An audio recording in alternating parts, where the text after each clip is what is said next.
नमस्कार। भारत राष्ट्र न्यूज के सभी दर्शकों और पाठकों का हार्दिक अभिनंदन। मैं हूं आपका डिजिटल सहयात्री। आज हमारे साथ जुड़े हैं जाने माने पत्रकार अरविंद कुमार बिंद, जो हमें रूबरू करा रहे हैं एक ऐसी शख्सियत से जिन्होंने समाज की रूढ़ियों को तोड़कर आत्मसम्मान की एक नई अलग जगाई है। हम बात कर रहे हैं महान समाज सुधारक, 4 क्रांतिकारी पुस्तकों के लेखक और गर्व से कहो हम शूद्र हैं संस्था के संस्थापक शूद्र शिवशंकर सिंह यादव जी की।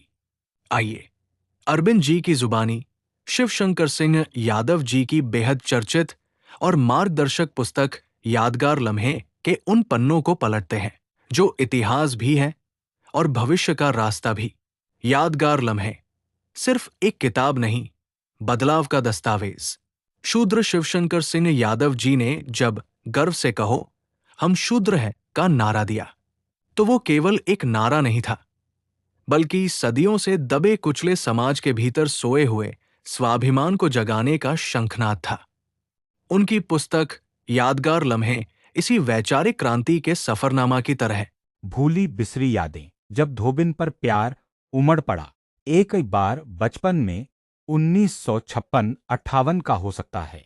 शाम के समय जब धोबिन धोए हुए साफ कपड़ों को लेकर हमारे घर पर आई और हमारी माँ कपड़े उसके सामने बैठकर ले रही थी और गंदे कपड़े धोने के लिए दे रही थी।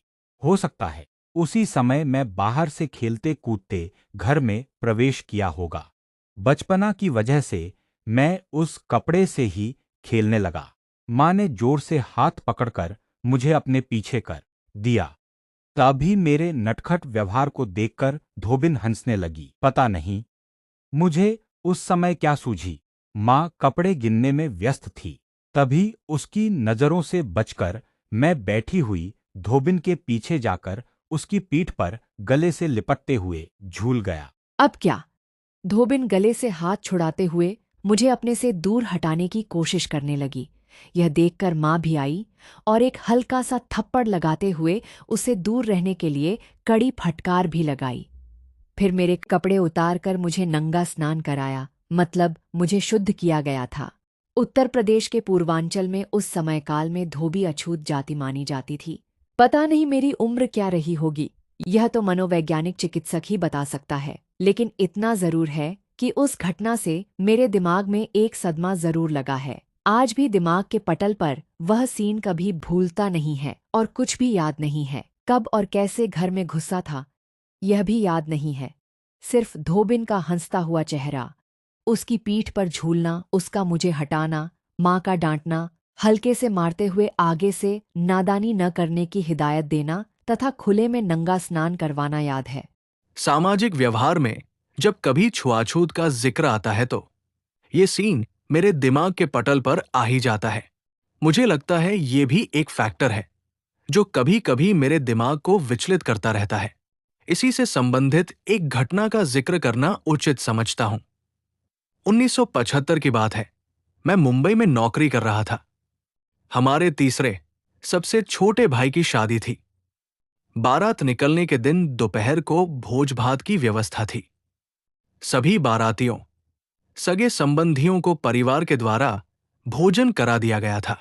अब बैंड बाजा बजाने वाले हमारे ही गांव के चमार जाति के 10 से 12 लोग खाना खाने के लिए आए। पता नहीं उस समय मुझे क्या सूझी। इनको खाना खिलाने के लिए मैं स्पेशली आगे आया। मैंने उन लोगों से अपील की कि मैं एक ही शर्त पर खाना खिलाऊंगा।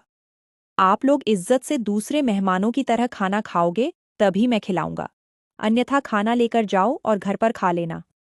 आगे शर्त रखा कि आप लोगों का भी झूठा पत्तल मैं ही फेंकूंगा।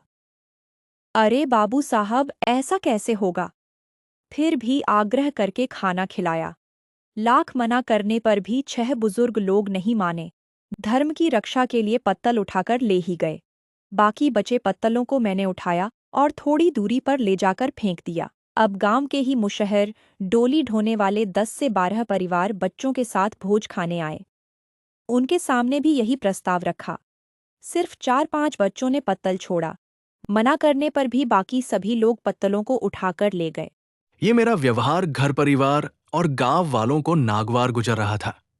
आपस में फुसफुसाहट चालू थी, लेकिन मुझे उस समय कोई बोल नहीं रहा था। हमारे ही बिरादरी के सत्यनारायण बड़े भाई साहब, जिनके 3 छोटे भाई, 2 पुलिस में और 1 रेलवे में नौकरी पर थे, उनमें थोड़ा घमंड होना स्वाभाविक था। बारात जाने का समय था। बहुत लोग इकट्ठा भी हो गए थे। भाई साहब हमें हिंदू धर्म और परंपरा को लेकर उल्टा सीधा बोलना शुरू किए। परंपरागत सामाजिक गलती करने के कारण शुरू में तो मैं चुप रहना ही अपनी भलाई समझ रहा था, लेकिन जब उन्होंने पढ़े लिखे लोगों पर ही कटाक्ष करना शुरू किए तो मैं भी अपने आप को नहीं रोक पाया।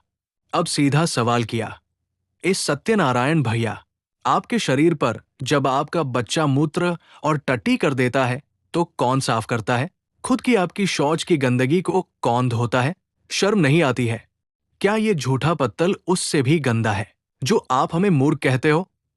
अरे मूर्खो, यदि किसी को खाना खिलाते हो तो उसे थोड़ा सम्मान और इज्जत से खिलाओ, अन्यथा मत खिलाओ। इज्जत से खिलाने में तुम्हारा क्या नुकसान हो जाता है? अब क्या? सबकी बोलती बंद हो गई। साथियों, आज भी जब किसी नेता या मंत्री को किसी हिंदू धर्म के पाखंडी के घर पर ऊंच नीच और छुआछूत की भावना से अलग से प्लास्टिक की गिलास में पानी या चाय तथा पत्तल पर खाना खाते समय सोशल मीडिया पर देखता हूं तो मन बहुत व्यथित हो जाता है। Google@गर्व से कहो, हम शूद्र हैं। आपके समान दर्द का हमदर्द साथी। Google@शूद्र शिवशंकर सिंह यादव। ऐसे और भी लेख हमारी पुस्तक ऑनलाइन अमेज़न पर यादगार लम्हे में पढ़ सकते हैं। धन्यवाद।